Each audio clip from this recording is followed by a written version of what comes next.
effectively protect you and your families from this economic threat. So with that, I'd like to pass things over to the Finance Minister, who will brief you on the best information we have.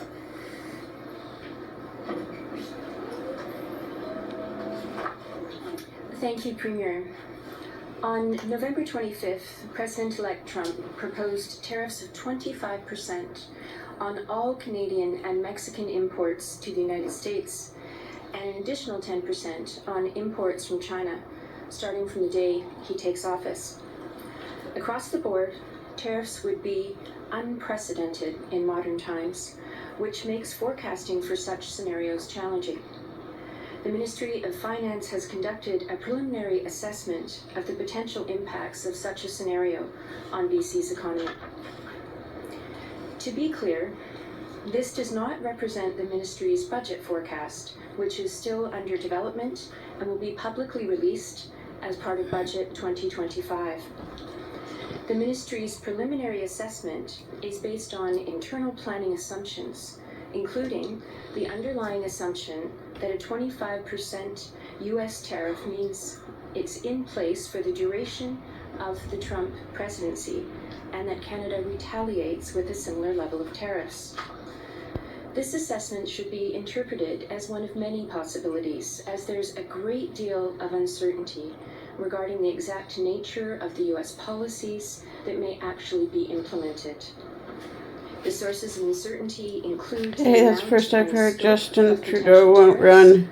The timing Yay. of announcement and implementation, whether other jurisdictions retaliate with tariffs of their own. Slide 2. As you know, BC is a small open economy with a diversified economic structure and trade network. We sent around 54% of total merchandise exports to the U.S. in 2023, with China, Japan, and other nations, including...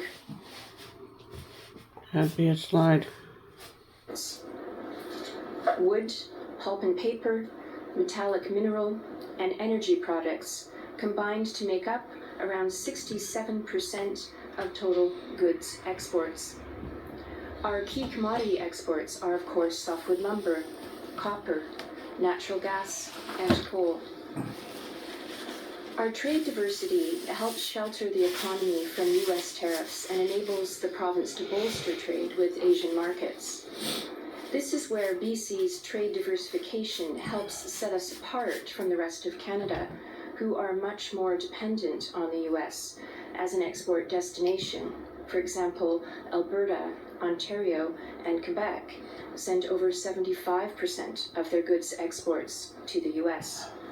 However, U.S. remains our largest trading partner, and the proposed tariffs would have significant impacts for BC's economy.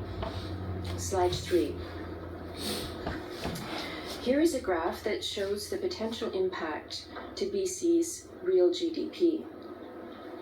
It shows that in the tariff scenario, BC would experience an economic slowdown with real GDP potentially declining 0.6 year over year in both 2025 and 2026. Over the long term, this represents a cumulative loss of around $69 billion between 2025 and 2026. Next slide. This slide shows the potential impacts on BC jobs. It is estimated that there would be around 124,000 fewer jobs in BC compared to the base case by 2028. Job declines would be concentrated in export-oriented industries in the natural resource sector and associated manufacturing. This would include forestry, wood manufacturing, paper manufacturing, metal manufacturing, as well as in mining and oil and gas extraction. There would also be job losses in transportation and retail sectors. Slide 5. This slide shows the potential impact on BC businesses. Amidst higher cost pressures, investment would decline, and overall corporate profits would be lower.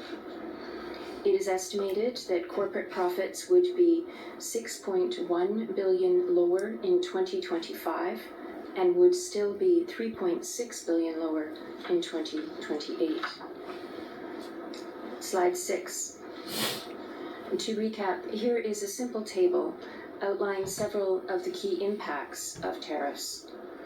We've already talked about GDP, jobs, and corporate profit impacts. Fewer jobs means that the unemployment rate will increase, of course. Our preliminary assessment shows that the unemployment rate would increase to 6.7% in 2025, compared to our base case of 5.8%. For 2026, the unemployment rate could increase to 7.1%. From a revenue perspective, a significant economic slowdown would affect many of the province's key revenue streams.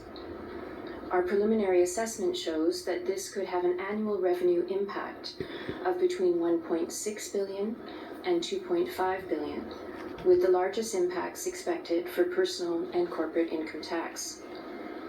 Again, this is just one range of possibilities and represents the Ministry of Finance high-level assessment of potential impacts. The assessment is based on internal planning assumptions, including that a 25% tariff would remain in place for the duration of the Trump presidency and that Canada retaliates. It looks at key economic indicators and inputs, including economic activity, trade, the labor market, and demographics. The analysis does not represent the Ministry of Finance economic and budget forecast, to be clear, which is under development and will be released as part of Budget 2025. We will continue to evaluate potential impacts as we move forward. I will be consulting with leading economists from across Canada later this month. Advice from the Economic Forecast Council will be reported in Budget 2025. As part of that, at the end of this month, I will meet with these leading economists from across the country for consultation on challenges facing the province, including this threat of tariffs. Thank you very much.